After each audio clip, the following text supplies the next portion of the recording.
Battle of Badr, 624 CE, Islam's first victory that changed Arabia. Introduction: Arabia before Islam. In the early 7th century, the Arabian Peninsula was a vast, arid land populated by nomadic Bedouin tribes and urban settlements such as Mecca and Yathrib, later Medina. The society was tribal and largely polytheistic, though Jewish and Christian communities existed, especially in Yemen and the northern regions. The most powerful tribe in Mecca was the Quraysh, who controlled the Kaaba and the lucrative trade routes passing through the Hijaz. It was within this setting that Muhammad ibn Abdullah, a member of the Quraysh tribe from the Banu Hashim clan, began preaching a monotheistic faith in 610 CE. Claiming divine revelations through the angel Gabriel, Muhammad called for the worship of one God, social justice, and the abandonment of tribalism and idol worship. His message quickly attracted followers, but it also earned him powerful enemies among the Quraysh elite, particularly Abu Sufyan, Abu Lahab, and Abu Jahl, Amr ibn Hisham. The Hijra and formation of a Muslim state. In 622 CE, facing severe persecution, Muhammad and his followers migrated to Yathrib, which became Medina al-Munawwara. This migration, known as the Hijra, marked the beginning of the Islamic calendar. In Medina, Muhammad established himself not only as a religious leader, but also as a political and military leader, uniting the Ansar, the local Arab tribes, and the Muhajirun, Meccan immigrants, under one community, or Ummah. However, tensions between the Muslims and the Quraysh did not subside. Trade raids began as a means of economic warfare. Muslims intercepted Quraysh caravans, seeking both economic disruption and the return of wealth lost in Mecca. These small-scale skirmishes escalated into a confrontation that would become a turning point: the Battle of Badr. Prelude to the battle. In the spring of 624 CE, intelligence reached Muhammad that a rich Quraysh caravan led by Abu Sufyan was returning from Syria, guarded by 30 to 40 men. The caravan carried significant wealth and was seen as a legitimate target for the Muslims. Muhammad assembled a force of 313 men, including many of his top companions, Abu Bakr, Umar ibn al-Khattab, Ali ibn Abi Talib, Hamza ibn Abdul Muttalib, Zubair ibn al-Awwam, and others. The Muslim force had 70 camels and only 3 horses. They intended a swift raid, not a full battle. Meanwhile, Abu Sufyan, sensing danger, sent a fast rider named Damdam ibn Amr to Mecca, urging immediate military support. The Quraysh responded swiftly, assembling an army of nearly 1,000 men, including many of their elite, Abu Jahl, Uqba ibn al-Rabi'a, Shayba ibn al-Rabi'a, and Umayyah ibn Khalaf.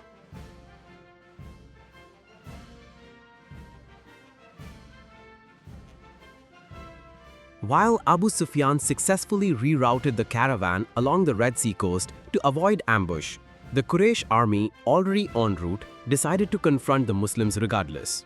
The Quraysh army believed that numbers and status would ensure a quick and decisive victory. Strategic positioning at Badr. The battlefield was located near Badr, a village between Mecca and Medina.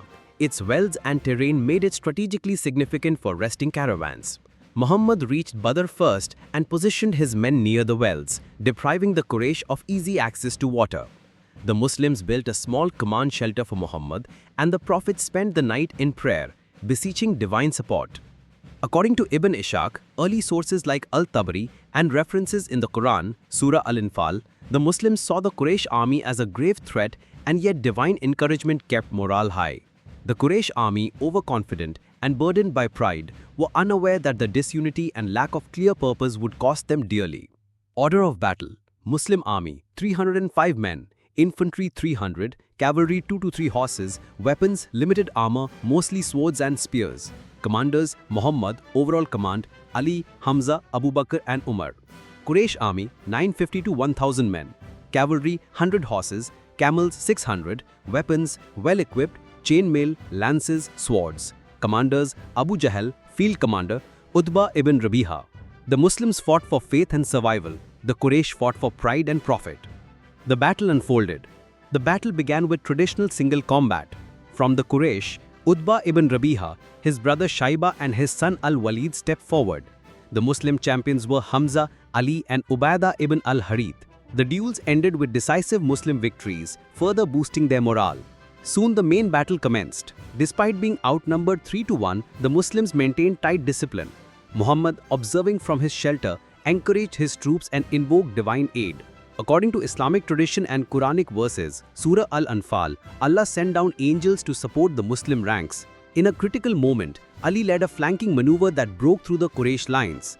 Abu Jahl, a fierce enemy of Islam, was killed by two young Ansar warriors, Muaz ibn Amr and Muawid ibn Afra. His death shattered the morale of the Quraysh. The battle lasted just 2 to 3 hours. The Quraysh broke ranks and fled in chaos. The Muslims captured 70 prisoners and killed around 70 enemy soldiers, including many top Meccan nobles. Aftermath and impact. The victory at Badr had profound implications. Strategic victory. It cemented Muhammad's authority in Medina and proved that a disciplined, faithful force could defeat a numerically superior enemy. Psychological boost. For the fledgling Muslim community, it was validation of divine support and proof of their survival. Political shift. Several tribes around Medina began to reconsider their alliances. Some even embraced Islam, sensing a new power rising in the Arabian Peninsula. Prisoners of war. Muhammad treated the prisoners humanely. Many were released for ransom or in exchange for teaching Muslim children how to read and write. Quranic revelation. Surah Al-Anfal, the spoils of war, was revealed to discuss the rules of war, division of spoils, and ethical conduct. However, Badr also ignited Quraysh vengeance. Families of the slain vowed retaliation. The bitterness would culminate in the Battle of Uhud, 625 CE. Legacy of Badr. The Battle of Badr occupies a central place in Islamic history. It is referenced multiple times in the Qur'an and Hadith. It is celebrated as the day when truth triumphed over falsehood. The Prophet Muhammad called it the Day of Furqan, the day of separation between right and wrong. Key lessons drawn by later generations include: faith and strategy outweigh numbers and wealth. Leadership, unity and discipline determine the outcome of battles. Victory is not merely a result of military prowess, but also moral clarity and divine blessing. To this day, the memory of Badr inspires millions of Muslims worldwide and marks the emergence of Islam as not only a faith, but a transformative force in Arabian history.